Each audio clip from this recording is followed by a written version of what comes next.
close SportsPulse from Fenway Park. Trysta Krick breaks down Game 1 of the World Series with our baseball insiders and why the Dodgers' strategy shouldn't change despite loss.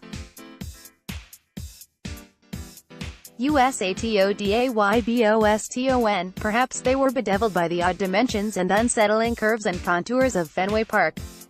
Maybe the daunting notion of toppling a team that won 108 games played with their minds, and it's quite possible that the Los Angeles Dodgers simply aren't as good as the Boston Red Sox. Yet after Game 1 of the World Series, it's impossible to know if that's the case. Not when the Dodgers played as poorly as they did Tuesday night. "You gotta show up," Dodgers first baseman David Freese said after his club's dispiriting 8-4 loss to the Red Sox. "Especially this time of year, Game 1, at Fenway, you want Game 1 for sure, especially against a team like this, but all of a sudden, it's right away, you need Game 2, that's where we're at." More MLB history will note that Dodgers ace Clayton Kershaw once again wasn't at his best in a playoff game, and that lefty reliever Alex Wood gave up the dagger, a 3-run home run to pinch hitter Eduardo Nunez in the 7th inning that broke open a 5-4 contest. Bookend misplays by their fielders, and plenty of attention to detail in between, is what truly sealed their fate. However, it was Freese who launched the Dodgers' evening of misadventure, misplaying a foul pop-up off the bat of leadoff hitter Mookie Betts. Certainly, the wind was swirling a bit on a stormy, 53-degree night, but it also wasn't the most challenging of plays. "I just got twisted," said Freese, who was playing in his 4th career playoff game at Fenway. Betts would steal second and come home to score on Andrew Benintendi's RBI single, and Benintendi would scamper to second when right fielder Yasiel Puig airmailed the throw past the cutoff man that enabled J.D. Martinez to drive home Benintendi with an RBI single. "Little things add up to big things in the course of a long series," said second baseman Brian Dozier, who was at the center of a lot of those little things, if not guilty of defensive malpractice.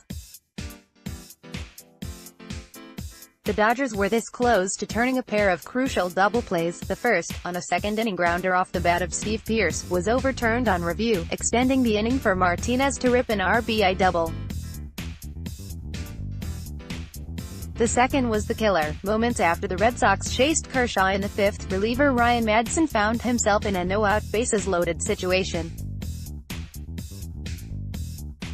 He narrowly escaped, striking out Martinez and luring a perfect double-play ball from Xander Bogaerts, but shortstop Manny Machado was playing Bogaerts deep in the hole, and while he relayed quickly to Dozier, the turn was a split second too late to nail Bogaerts. In came the go-ahead run, and the inning stayed alive long enough for Rafael Devers to make it 5-3 with a single. "Little things, they kind of brought to light pretty quick the what-ifs if we do a couple things defensively, or offensively, scratch 1 or 2 more runs," says Dozier. That's part of the game. Manager Dave Roberts wasn't beyond second-guessing, either. With the Dodgers starting an all-right-handed hitting lineup for the first time in World Series history, his club was ripe for a significant shift change once they drove Boston ace Chris Sale from the game. They got their wish in the 5th, after Dozier's leadoff walk. A Justin Turner single left them primed for a big inning. Boston manager Alex Cora went right to his best setup man, Matt Barnes. With a trio of left-handed power hitters on the bench, Jock Peterson, Cody Bellinger and team home run leader Max Muncy, Roberts opted to let Freese hit. He struck out on 4 pitches, waving meekly at an 0-2 curveball. In the 5th inning, if you start hitting for guys, you're going to have nobody left in the game, says Roberts, who noted Barnes enjoys somewhat similar success against hitters from either side of the plate. The neutral guy, and with how David is swinging the bat, I still liked him against Barnes. Fair enough. But Roberts ran out of players 2 innings later, anyway. Peterson provided the final prep ball, whiffing on Benintendi's fly ball in the 7th inning after a long run from his left field perch in front of the Green Monster. It bounced into the stands for a ground rule double, enabling Nunez to crush his game-icing homer. "It's definitely not easy," he said of the Fenway outfield experience. "It's great placement on Benintendi's part. I thought I got a good read on it, called off Turner, and just couldn't come up with a play," a scenario that played out far too many times for the Dodgers in Game 1.